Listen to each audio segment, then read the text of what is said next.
Hello, guys. Welcome to the brand new episode of The Film Angle. My name is Kris. And I'm Alex. And as always, Alex, we've got a really broad spectrum of movies. We're talking everything from the Marvels to The Piano, a classic film from the 90s, and even, yes, Five Nights at Freddy's.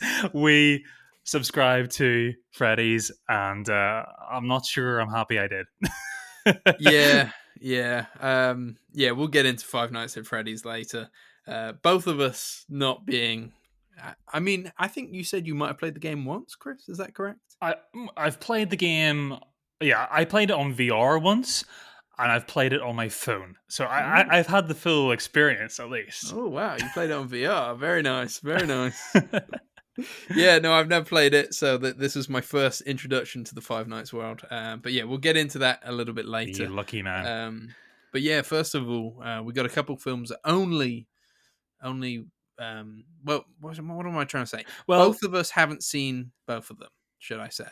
Yes. So Alex, you're going to talk about a movie you've seen, and I'm going to talk about a movie I've seen, and then we'll meet somewhere in the middle.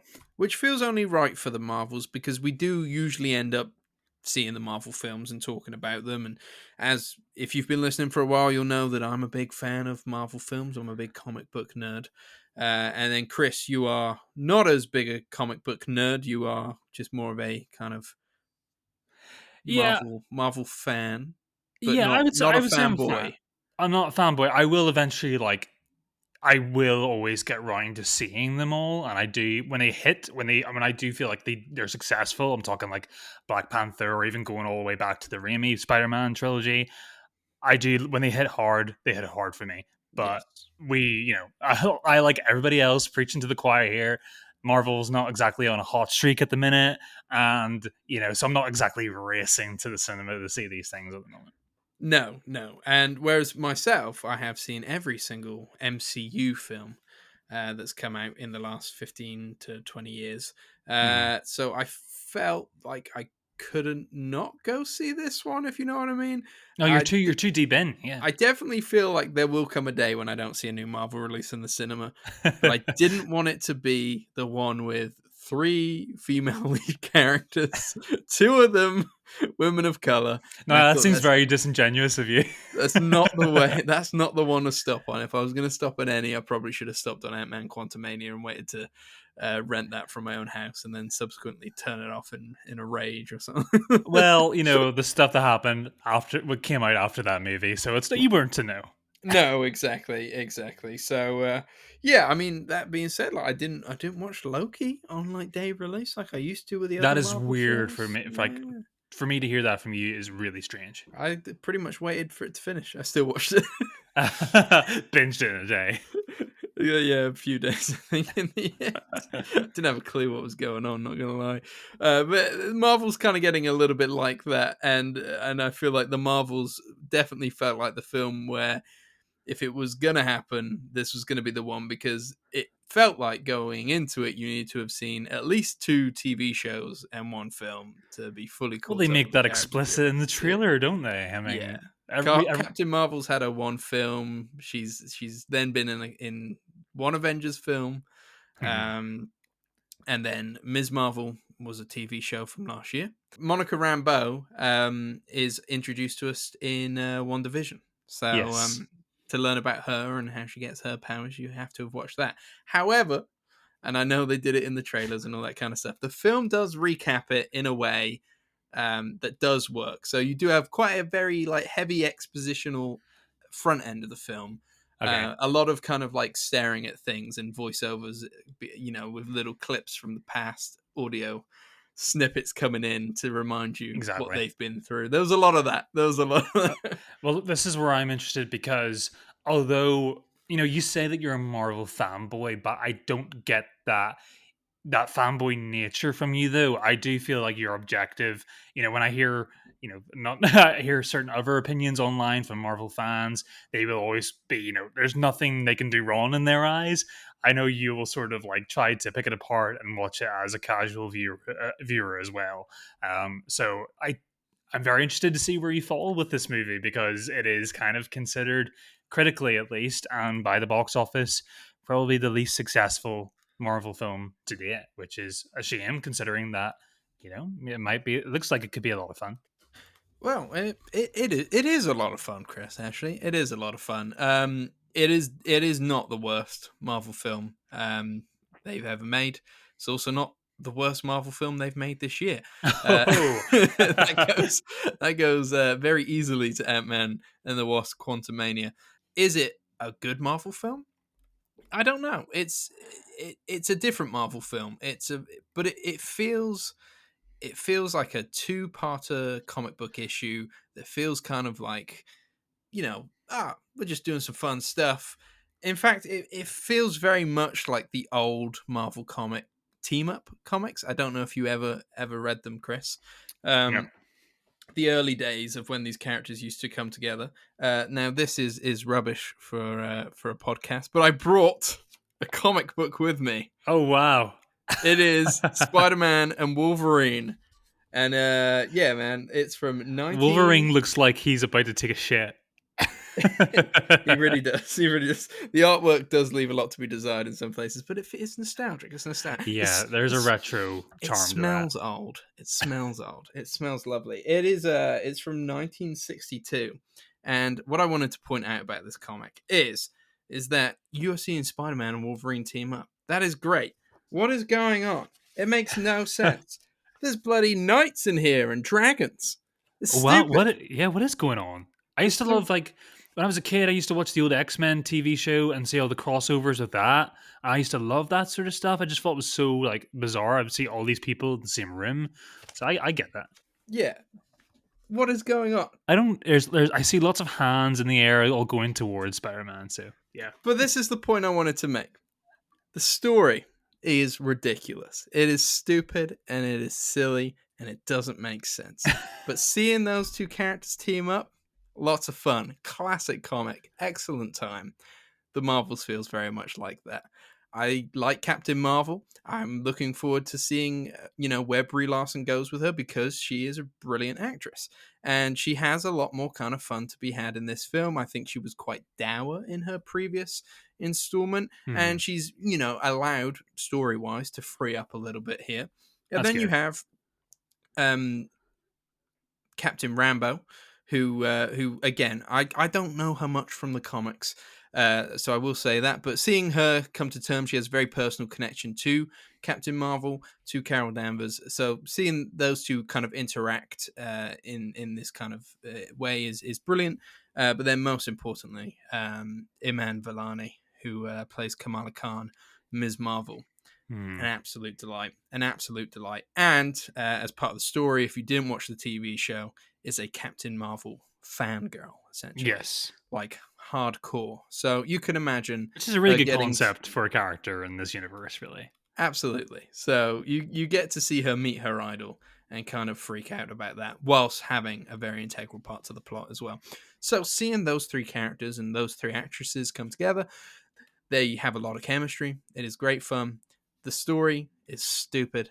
It makes no sense. There's so many logic points that don't really kind of make sense at all. The villain is so one note, potentially kind of the most one note villain we've ever had. Dar-Ben is her name, which is a shame because she's played by a British actress. I don't know how you pronounce her first name. Zoe Ashton. Okay. She was in Fresh Meat. I don't know if you ever watched that. No, my sister watched Fresh Meat, but I never watched it. Fair enough. Absolutely wasted here. She is a one-note character. I feel very sorry for the actress. But then again, maybe she had fun as well. We got a one-note villain earlier in the year with Guardians 3, but he chewed up the scenery so much that it was a lot of fun. Yeah. Well, yeah, unfortunately, Dar-Ben is just kind of like a person who wants to, I guess, make her world a better place through evil means. That's it. I don't like. That's the thing. That's like an X-Men apocalypse sort of thing going on here. Get the thing by any means necessary to save her planet. But by getting the thing and saving the planet, you're also killing a lot of people. All right.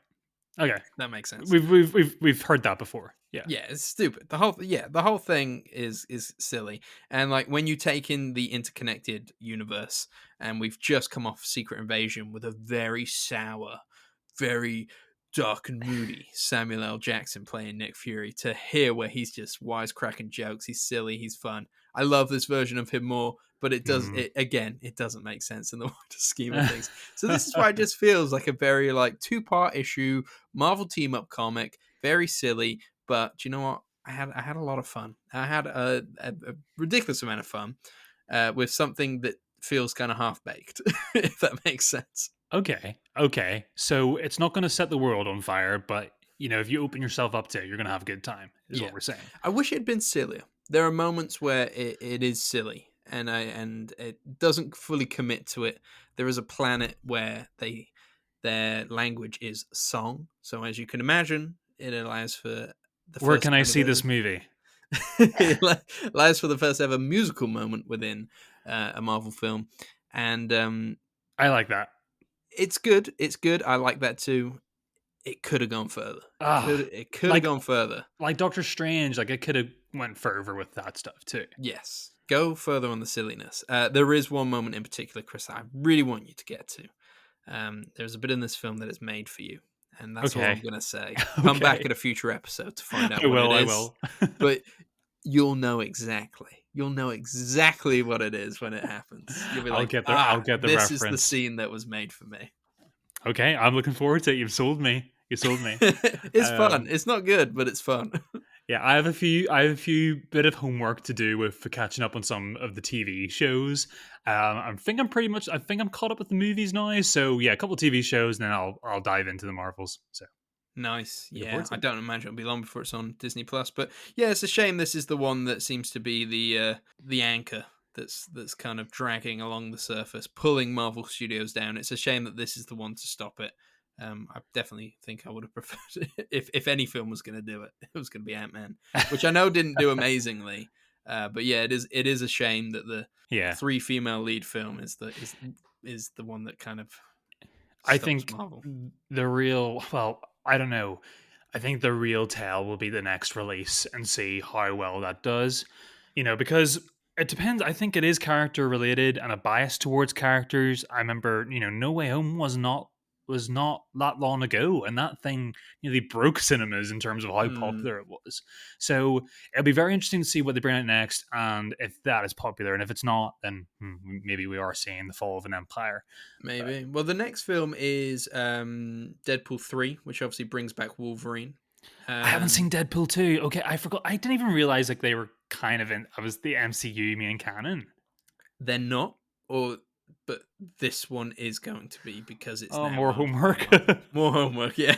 But that does mean we only get one MCU film next year, which is Deadpool 3, and which is interesting because again, it's kind of Fox adjacent. Right. Um, but obviously recently brought over by Disney, so it is an MCU film.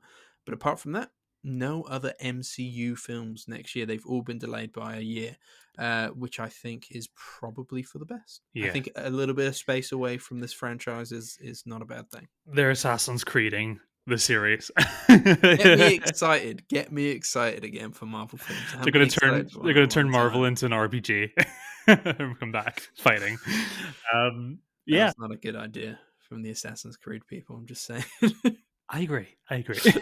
Anyway, we're not here to talk about Assassin's Creed. As great, Alex. I'm really looking forward to watching the Marvels. Actually, I trust your review more than anybody else. So yeah, our next movie that I saw that you didn't see, we've got the annual A24 distributed Nic Cage movie. That seems to be a thing now.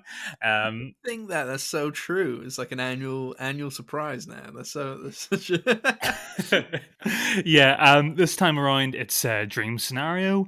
This time he's got a bald cap on, so he doesn't want to see that. He plays a professor at a university called Paul Matthews, who's this like really, not very interesting kind of run of the mill guy that you pass in the street and you wouldn't turn your head at.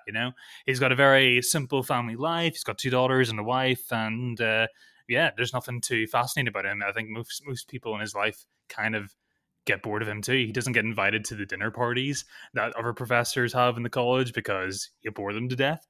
Um, but his life starts to get turned upside down whenever, well, millions of strangers and people in his class or people in the street start to have him in their dreams. He apparently is doing nothing in their dreams, whether they're dreaming about a dragon coming to get them or they're in the middle of a bombing in a school. Um, he's always in the background but doesn't do anything.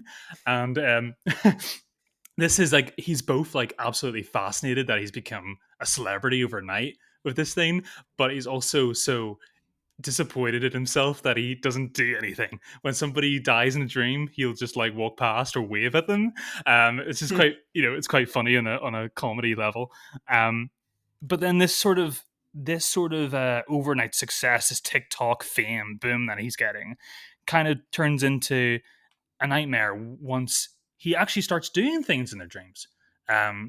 From being that sort of friendly figure or like that sort of non-presence, he starts to actually be violent. People are getting murdered in their dreams by him. So it creates this zeitgeist in the whole sort of social sphere of the world where everybody looks at him and is absolutely petrified of him or repulsed by him.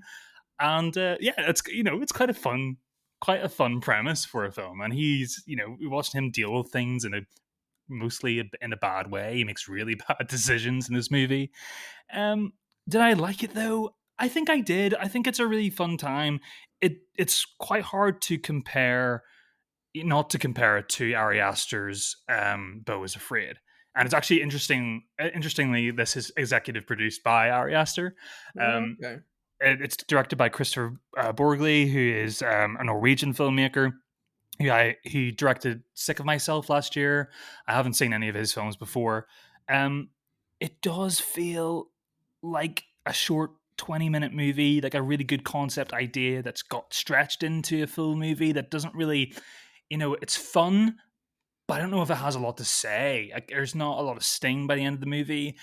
I won't spoil it, but there is a sort of moment of emotional catharsis that is supposed to come by the end, a redemption of sorts, but it doesn't feel like it doesn't land.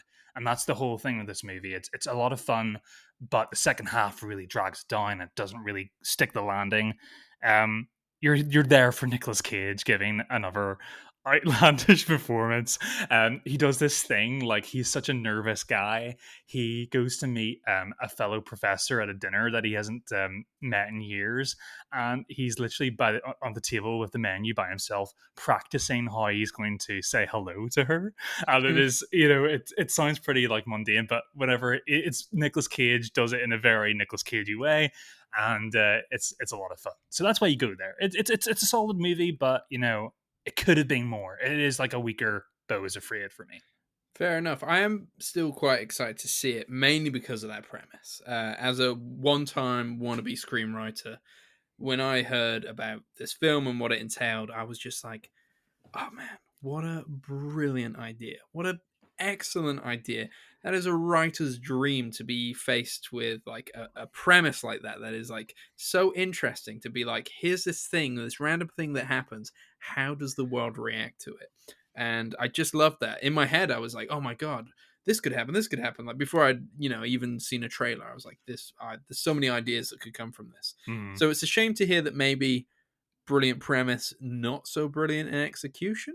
Yeah, But yeah.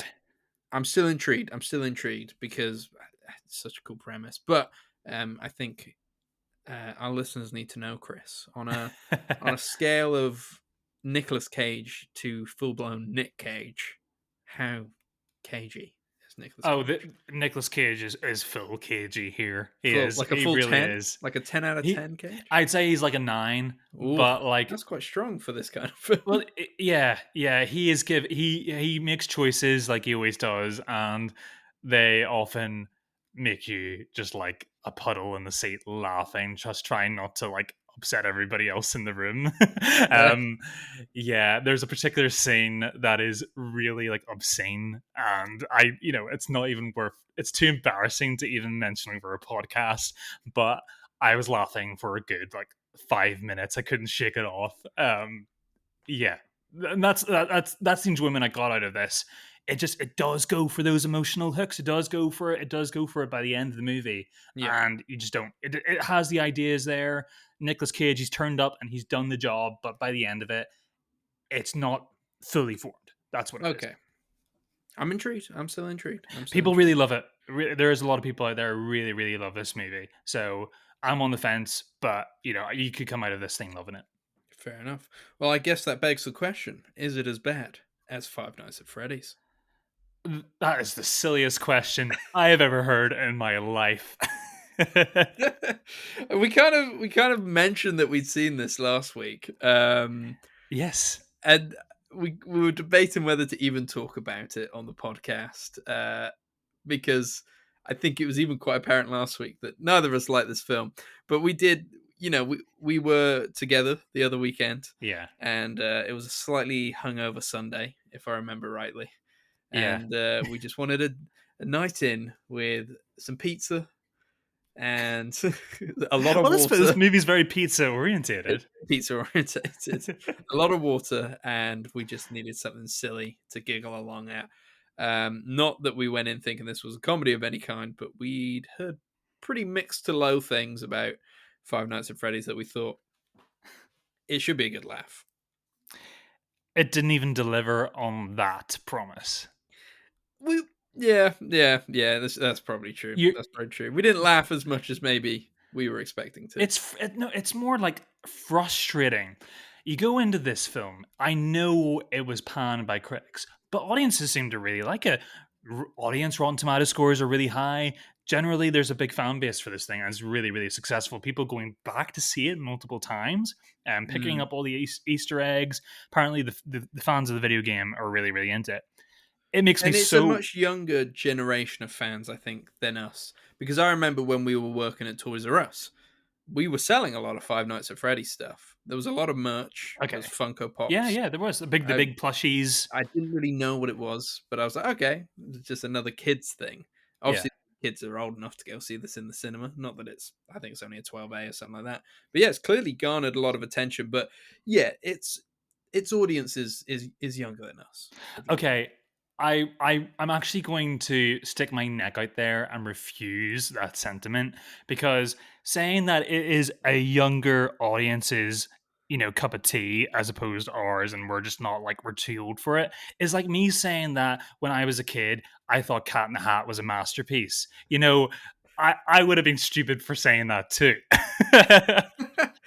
Wait, was Cat in the Hat not a masterpiece? Well, Alec Baldwin does steal the show. I remember Alec Baldwin just having sneezing fits and saying, "Is there a cat in here?" That's what I got from the movie. But it's better than this. I think. Well, yeah, I remember liking Cat in the Hat. Again, I haven't seen it in a while, but yeah. I think it's regarded as one of the worst movies of the 21st century. Is it? Yeah. Oh. But yeah, that movie got me into cinema. That cat had a hat. That cat had a hat. Oh dear. You say about we wanted to come in having a good laugh at this thing, but the overall feeling you get when you watch Five Nights at Freddy's is you shaking your fist at the screen in frustration, both at performances, the plotting. The plotting is so overly complicated in this film. Like, we were constantly in dialogue with each other over what was happening the second half of this movie. It's very bogged down in like strange details. mythology and I lore. guess that's maybe pandering more to the video game crowd, because I assume there's a lot of mythology there with the different characters. So it did feel like I was like having to take notes at times as to like what the hell was happening. Yeah, the logic in this movie, there isn't any. The pacing, it's supposed to be scary. These jump scares are put in there, and it's just like horrendous. I know it's for kids, but still, it doesn't work at all. Everybody in this film is annoying. I'm sorry, Josh Hutcherson, bless him, he is trying his best here. He really, really is. And he is tell he's a league above most people in this film. Everybody else in this movie is in a Hallmark Christmas movie in terms of like quality of performances. And I guess your only like true names are Matthew Lillard and Josh Hutcherson, and you can tell. Like, Matthew Lillard's not in the movie that much either. No, but he hams it up when he needs to. Yes. I mean, he delivers that. I mean, I mean, the only good thing about watching this was that I remembered Matthew Lillard was in this, and then we all like agreed to watch Scream the next night, just to make up for it. Yeah. That's the only good No, thing it that was came out of right that. after. Oh, it was right. Right. It was the same night. Yeah. I think you were Oh, like, talk about it. Matthew Lillard in a costume. You're like, let's chuck on screen. Yeah, talk about a tall glass of water. Yeah, I'm not going to go into the plot of this movie. We're done with this, right? They spend 5 nights at Freddy's. They did, and you do feel obligated to count it. And yeah, they did. They did. They spent 5 nights at Freddy's. I wish it was one or none. There you go. There you go. I remember we were watching cinema reactions afterwards on TikTok, weren't we? Of Oh people yeah, screaming in the cinema at certain things. let's So go. clearly, there's a fan base there who love this. But yeah, I mean, it's so muddled down in everything that it's not particularly scary, and then it's not particularly thrilling or entertaining either. It's just kind of boring. Yeah, Yes, and also yes. because we watch so many of those things, there is a creepy element to the fan base. I soon found out the TikTok algorithm started showing me 5 Nights at Freddy's videos, and one of them was just a picture of Vanessa from the film, and then Yes, it the said cop. 5 Nights in Vanessa, and there was a Oh dear. strange audio clip to that TikTok, which is not very family friendly. Uh, God, man. I'm so out on this franchise, man. I'm just like, this thing is death itself. I was just like, what is happening? What has just popped up on my videos? What is the word? What is the word? Like, we're looking at 5 Nights at Freddy's. I'm looking on my Letterboxd page right now. 513,000 people have logged this movie. This movie's a massive hit. It's terrible. Yeah. Well, we added to those logs, Chris. And I feel like us hyperbolizing about how much we hated it is only adding more fuel to the fire. Yeah, well, that's why I was debating whether we even need to go into it. But yeah, it's just one of those. It wasn't good. It wasn't good. But I guess it's making some people happy, which is good. That's peak cinema. Peak cinema, and there will be a sequel. God, there will be a sequel. Blumhouse, what are you doing? Oh We yeah, love this you, is really. Blumhouse. Yeah. We love Blumhouse for the most part. Moving on, Alex. What have we got? We got some good movies to talk about tonight. As you may or may not know, Chris and I are not in the same room currently. So when we wanted to start a podcast together, we needed a platform that was able to record high quality audio online and separately, and also gave us the illusion that we may even be in a studio together. I don't remember exactly how we came across Zencaster, but we've been using it since day one, and has never let us down. It's easy to record a podcast of Zencaster. You log in using your browser and start recording a high quality podcast right away. Record studio quality sound and up to 4K video with your guests. Feel a sense of zen knowing Zencaster's multi-layered backups ensure you always have your recordings in the highest quality, even if the connection is unstable. If you've ever thought about podcasting before and realized that you need a lot of different tools and services, those days are over. With Zencaster's all-in-one podcasting platform, you can create your podcast all in one place and distribute to Spotify, Apple, and other major destinations. Zencaster is one of the greatest tools used at the Film Angle, and that's why we wanted to share the love with you. So go to zencastr.com/pricing and use our code TheFilmAngle, and you'll get 30% off your first month of any Zencaster paid plan. I want you to have the same easy experiences that we do for all our podcasting and content needs. It's time to share your story. Back to the show. Yeah, let's get into the next two BFI blind spots. However, Chris, you might want to make the point that one of them is not your blind spot. It's actually one of your favorite films, right? Yeah, one of these. The piano. I'm just gonna say it. I'm not gonna. Not a big tease, is it? The piano. I absolutely love that movie. I love it. It's like near. It could be top 10 all time for me. Oh wow.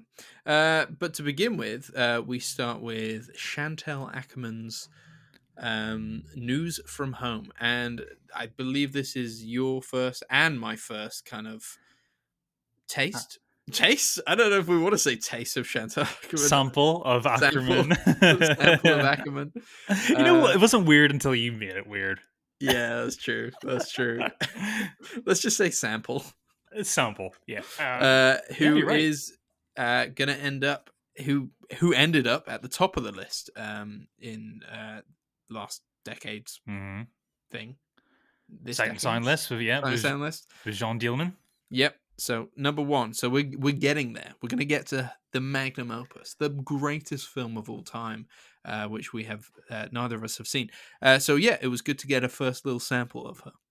It's actually it's quite good because other auteurs on this list, we've always got their most renowned film first. Like we've always Mm, like, and then if we want to watch subsequent films afterwards, we in the eyes of the critics and the sight and sound list, we'd be going downward slope. But yes. it's nice to actually get a warm up on the filmmaker this time. Despite the fact that she made this after Jeannie Dealman, right?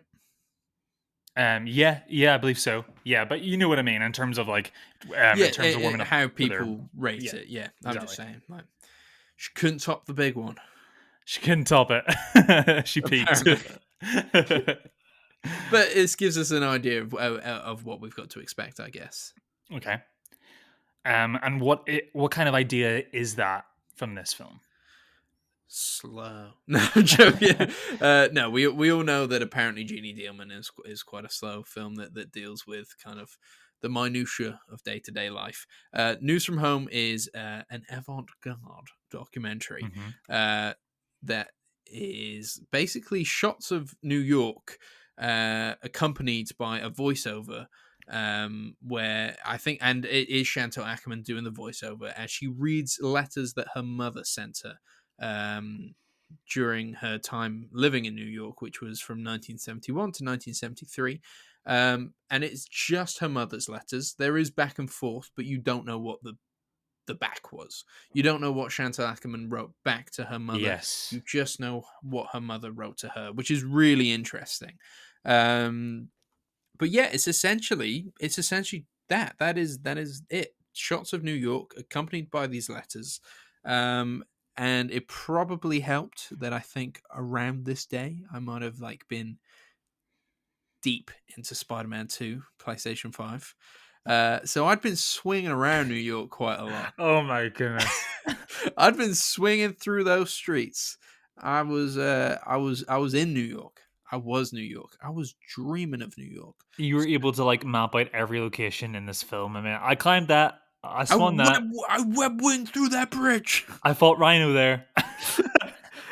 So I was like, this is so cool to see this kind of snapshot of a city where I have been spending a lot of my free time in the digital world. Um, Yes, yes. This so I feels liked very seeing that. authentic. Yes, I liked seeing that. And New York is a place I really want to go to. I've never been. I really, really want to go. Same. I want to go And so bad. and films like this make me want to go even more. And yeah, got to plan it to happen soon, I think. But yeah, I loved this. I really did actually quite Mm, enjoy this. I didn't know if it was going to be my thing because it's kind of a similar setup and kind of execution as Sans Soleil was. very interesting that you say that because I agree. I think it's kind of like a marriage of Sans Soleil and Agnes Varda's The Gleaners and I, but like the both of the better elements of those two movies kind of combined. Kind of reminded me of Yes. that. Yes. Yeah, that's I didn't even think about Gleaners when watching this film. But because Chantal Akerman is so not the subject of the film, i.e., you don't see her in the footage, you don't see her letters, but Mm, you hear her reading the letters from her mum. It gives you such an idea of her. It gives you such a brilliant, but in like a way that isn't very to the point. It's a very kind of yeah. like you are painting a picture of her as the subject, despite the fact that everything is kind of more about her mum. Yes. Is that making any It sense? is, but also because obviously Chantal Ackerman is the subject of her mother's letters, but and also having herself read, she could have got anybody to read these letters or dramatize her mother, but to actually have her voice, there's something so naked and exposing and brave about doing something like that, especially the nature of some of these letters get a little bit awkward, you know, Yeah. coming towards the end or the middle section of this film, I feel that Chantal's mother is very doting and a very loving woman, but there's also a real sense of manipulation there too, Yes. um, in terms of making her feel bad for leaving her family in Brussels, and that her Not mother is like writing to her enough. not writing to her. Well, apparently once a week's not good enough. Yeah. It's in my head, I'm like, that takes a severe amount of effort to write a letter each week and post it when you're living a bustling life in New York City. Um, yeah, but obviously these two are very close, and I haven't seen Chantal's other work, but I have read online from doing research after being so enthralled by this movie that the relationship between her and her mother was very, very close. And it becomes a crux of a lot of her work, a body of her work in cinema. So that's very interesting. It's not a perfect relationship, but you're really getting a sense of this intimacy between the two, and also how it just kind of marries with this beautiful, really, honestly, beautiful imagery of New York City. It's very industrial. We're not going to like all the landmarks, but certainly not the start of the movie. We start in, these very Mm. unassuming streets with just cars going by. It was really kind of weird and refreshing to see New York City circa 1970s with just real people crossing the street, looking at the camera, wondering what the camera's doing there. Yes. Um, I was also very aware as well of the fact of like when we heard that, she wasn't writing back to her mum and stuff like that. I was very aware mm, of like behind every shot in this film is the subject. You know, yes, yes, yes, Chantal Akerman is there. She's behind the camera. She's capturing this right now. She's working. You know yes, what I mean? yes, It was yeah, strange. It really kind of made me think about the the the actual filmmaking itself, and not what always was going on in front of me, but like what's going on behind the camera yeah, right now. Because you have these letters, and Chantal Ackerman's mum saying, you're not writing enough. I'm thinking she's working. Look at her, she's doing something right now. yeah. What I think that really, I didn't expect this movie to kind of break my heart towards the end of it. There's a really interesting choice that Ackerman does as a filmmaker, where the letters are starting to come a little bit less frequently. Like, I feel Mm. that we're getting more footage, more hustle and bustle of people, and we're Yes, there's a few starting. times it just kind of lingers with no Mhm. dialogue, right? And then there's also times where she's reading the letters, and halfway through, a train just goes past and drowns the whole narration. Like, she's Mm. still reading the letters, but we can't hear the voice anymore. And Yeah. it's this, there's sort of like how time is just kind of fading this relationship into obscurity in a way, and it's quite heartbreaking in a way.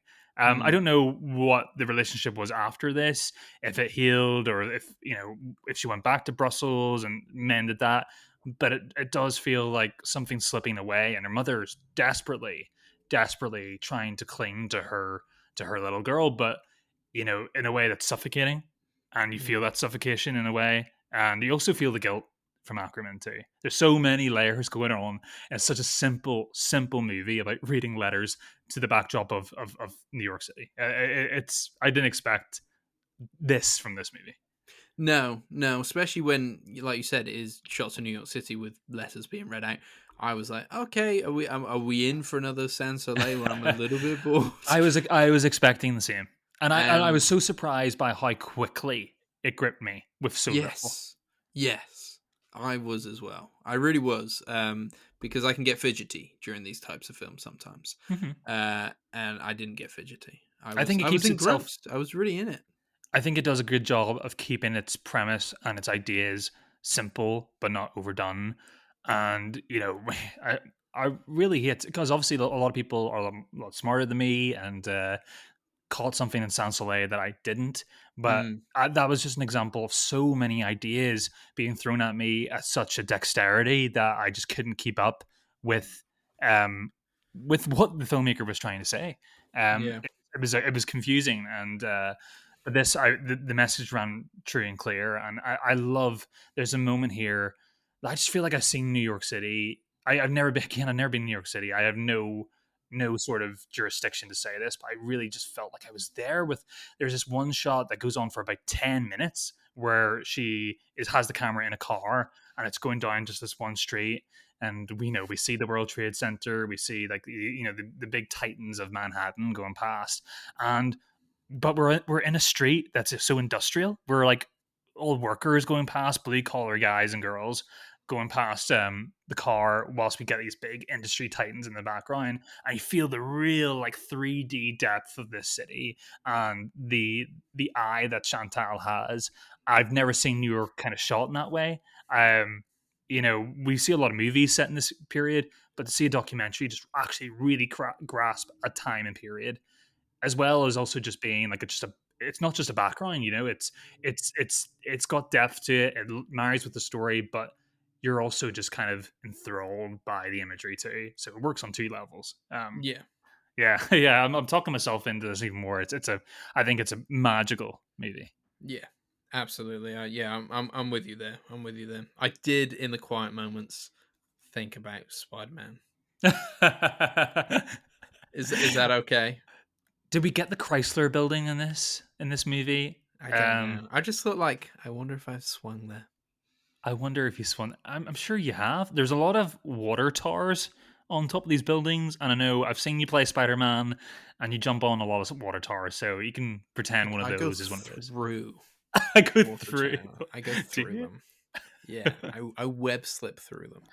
That isn't all I was thinking about. I wasn't just thinking about Spider-Man, but I was I thinking know. about this image of Chantal Akerman, and I also thought as well. I don't think I'd seen prior to this film an image of what Chantal Akerman looked like, and I Mm, definitely painted a picture of her in my mind whilst watching this. I think that's why I was so intrigued by her as the subject, but not the subject kind of thing, mm. because I was very much painting a picture of somebody.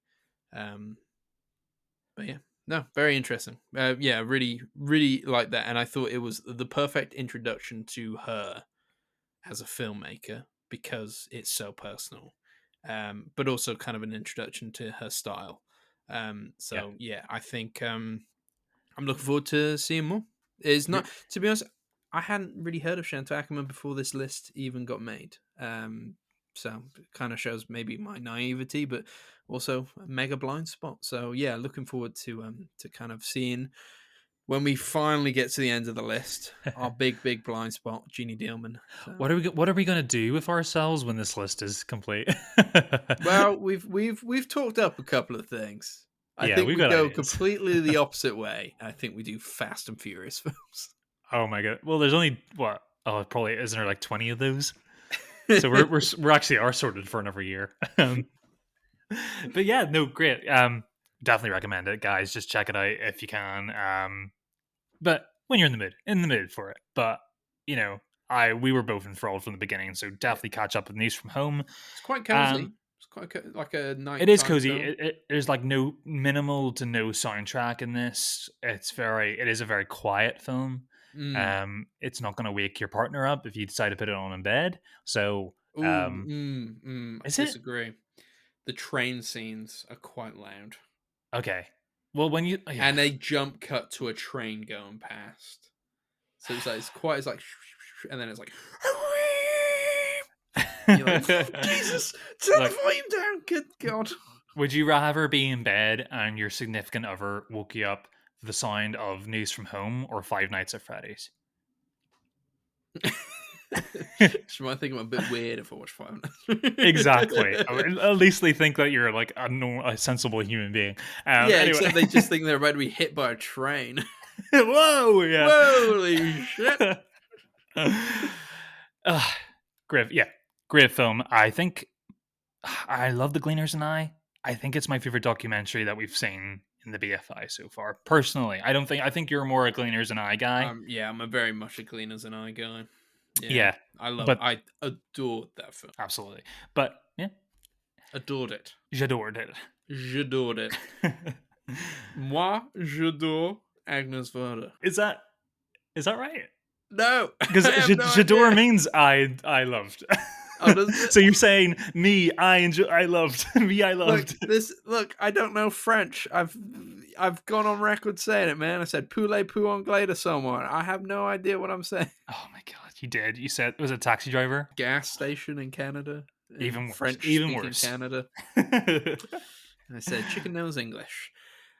Last movie of the episode, Alex. Yes. What are Or we should talking I about again? introduce this because I'm the fan? Yeah, you should. Okay. Yeah. This we are talking about the piano, and I already know that I'm going to be waxing lyrical more than Alex. Or he knows, he might have loved it just as much as me. This comes from renowned New Zealand filmmaker Jane Campion, who obviously was a big hit last year with Power of the Dog, which was a big Oscar contender. So actually, that was kind of the catalyst for me kind of going back and watching some of her earlier work, the piano included.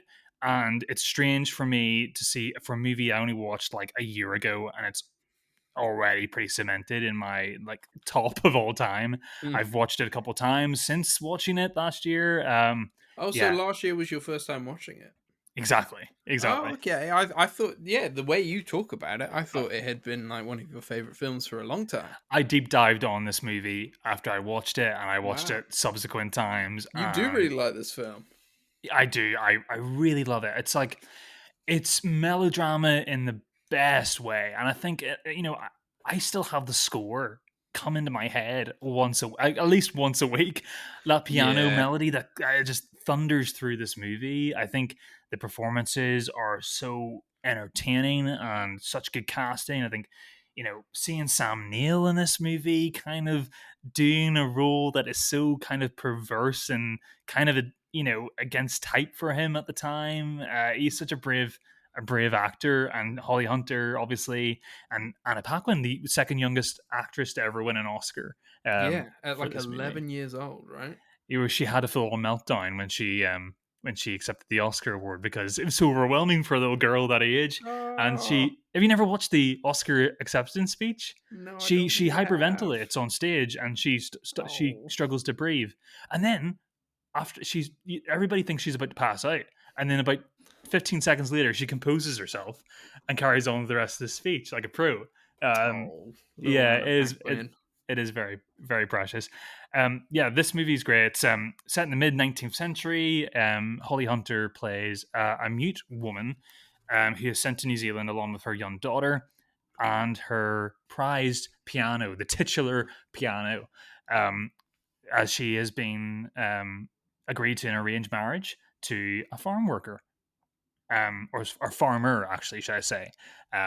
He's played by Sam Neill, and but she is soon falling in love and lusting over one of his foreman workers that works on the farm, Yeah. and it turns into Except that he this. kind of bribes her into it. It's not like a sweet love story.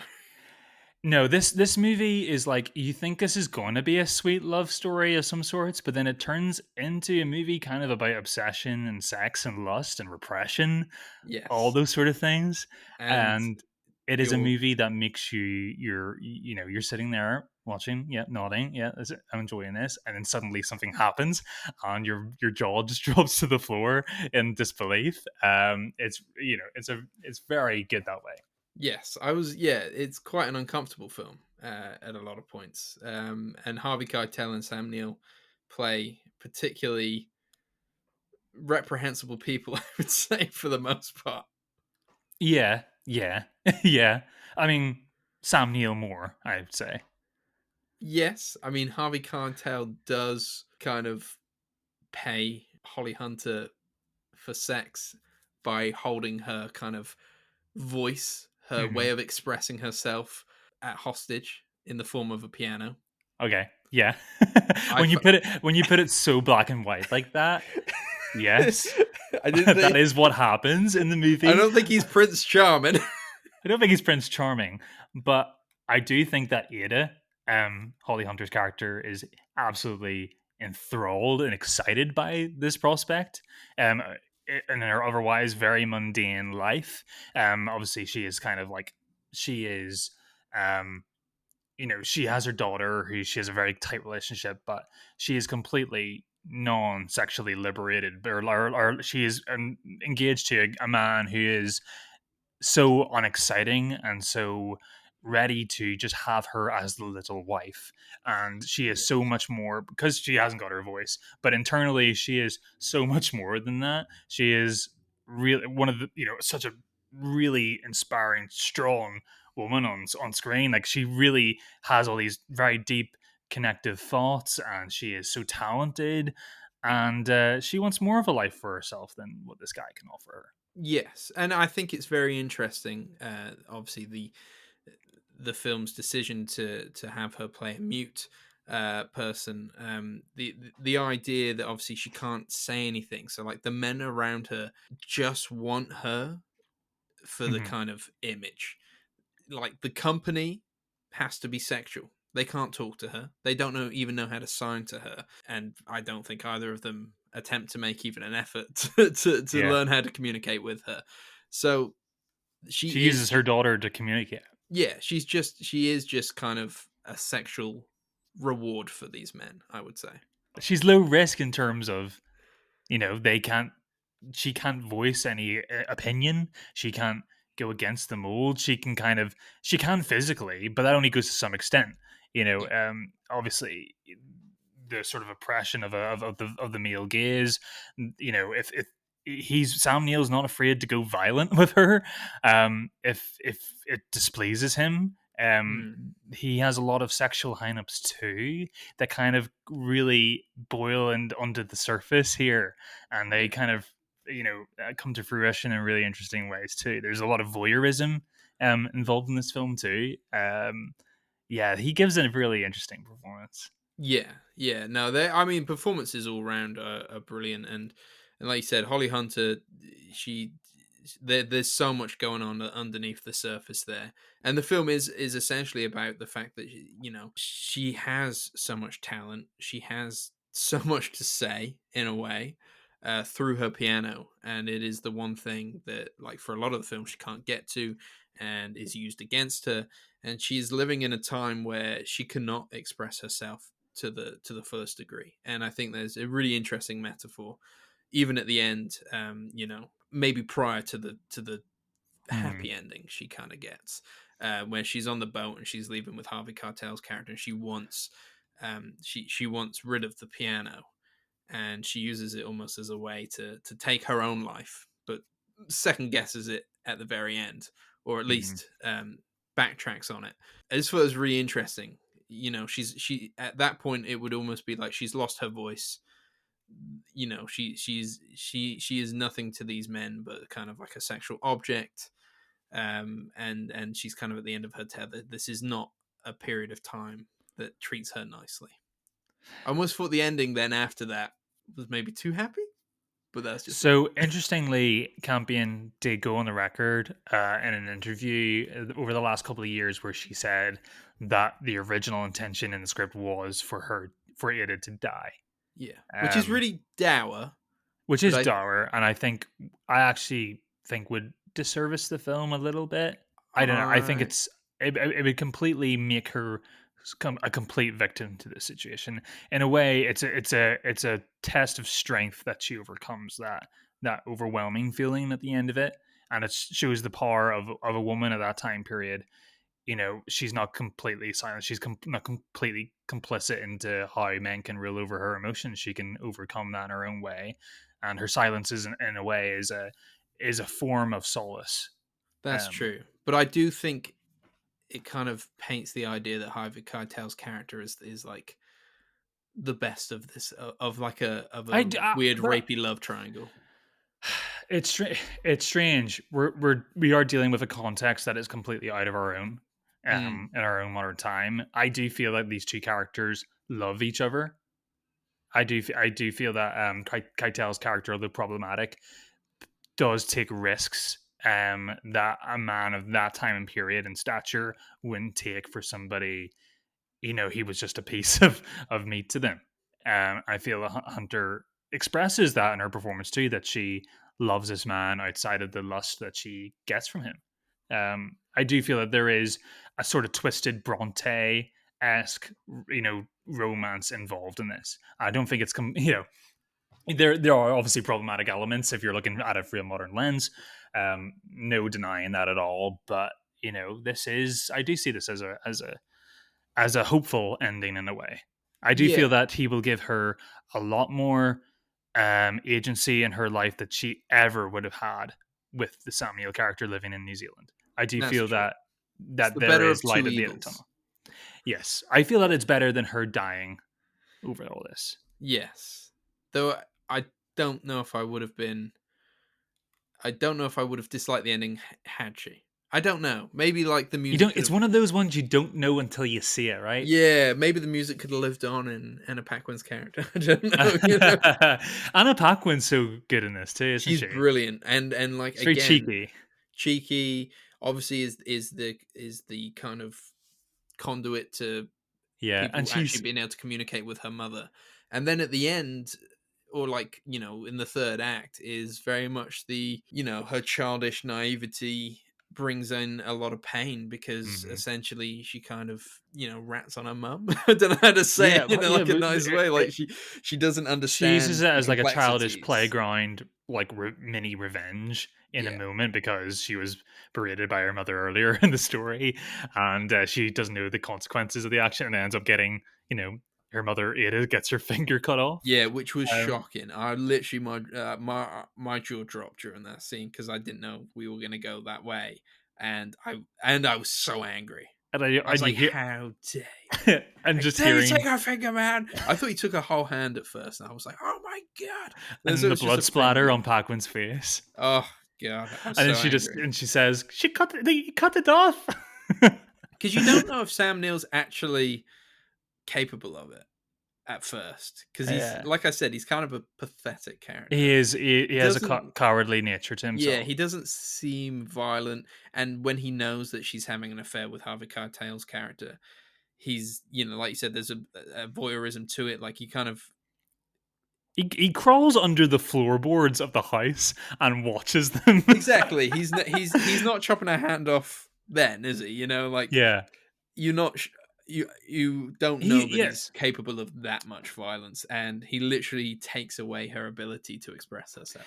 That's exactly what makes it interesting about setting a movie in this time period. There's so much taboo over, especially there's a lot of um there's a lot of religion hanging over this movie in the background, and it's seen as sinful to commit these acts of lust. Kind of give yourself in. Marriage is supposed to be monogamous and very, very performative. But obviously, the Sam Neill character has these very deep, perverse, Mm. longings within him, And he's and married as well. I keep forgetting that because the ending doesn't yes. really think about. Does he go back to his wife and continue an affair whilst also seeing Holly Hunter? I don't Mhm. understand. It's like it's only whenever those sins come to fruition, they come up to the light, and he's exposed. Is that it angers him, and he has to confess to it, and it's like it's not real until somebody else knows about it. It's the human emotion of this deceit and how, especially a time period and positions like this, and being in New Zealand, and it's a melting pot for human beings to do terrible things to each other, and secrets that they didn't even know about themselves to come to light. This movie's great. It's very cinematic as well. It's Oh yeah, beautifully darkly shot, and it's beautiful imagery. The the brilliant piano score because you have to have a Yeah. piano in a film called The Piano. Oh, That the kind scene of on the like beach where Keitel is like circling her while she's playing on the beach yes, I'm is also thinking there's a shot stunning. near the start where the camera kind of pans around Holly Hunter's face as the piano um, Yeah. soundtrack accompanies that kind of shot, and it feels very sweeping, despite the fact that it is just kind of like a close up on her face at the same Hmm. time. Do you not think like back in those days, those people took risks? Like on that small little rowboat, they had a whole piano on it. I mean, like I'm thinking even the filmmaker point of view, I was stressing out Uh, watching them like row that thing. It looked like it was going to turn over. Well, they had to. That's why they got rid of the piano at the end of the movie because it was weighing too much. But it was like stressful to watch that. I like this a lot. I think not even on a character level, I think it's just a mood board. This movie is just such a sweeping feel to it. It's yeah, just it's very overtly cinematic. Like I said, the score is so memorable. Performances are great. I just think it's a movie that's cranked up to 11, and I really like it for that reason. Even if there are maybe one or two creaky issues, I can overlook them for how fun and entertaining and how swept up you are in this film. I just love it. I think it really delves deep into the complexities of kind of human nature and also kind of the oppression of women in the mid 19th century. And I just think, yeah, I really enjoyed it. I don't know Yeah. if I would say it was fun. I was quite Well, I it's shouldn't like say fun's a dirty. fun's a bad word. I think it is. It is. I'm not picking at you. I'm just saying I It didn't feels like find you it are. fun. I didn't it, find it fun. it is enormously engaging. I think. Yes, yes, I yeah. think I, that's I I agree. I was swept up in it all, and I think that's why I feel quite strongly um, about the fact that she should not have ended up with Harvey Keitel. She should have been her own woman. was it the face tattoos? No, it was the weird power dynamics Yeah. of prostitution, Chris. Well, there you have it, Alex. I do. I think I really like this era of Keitel, though. I think in the 90s, late 80s, he was so like he just tried anything.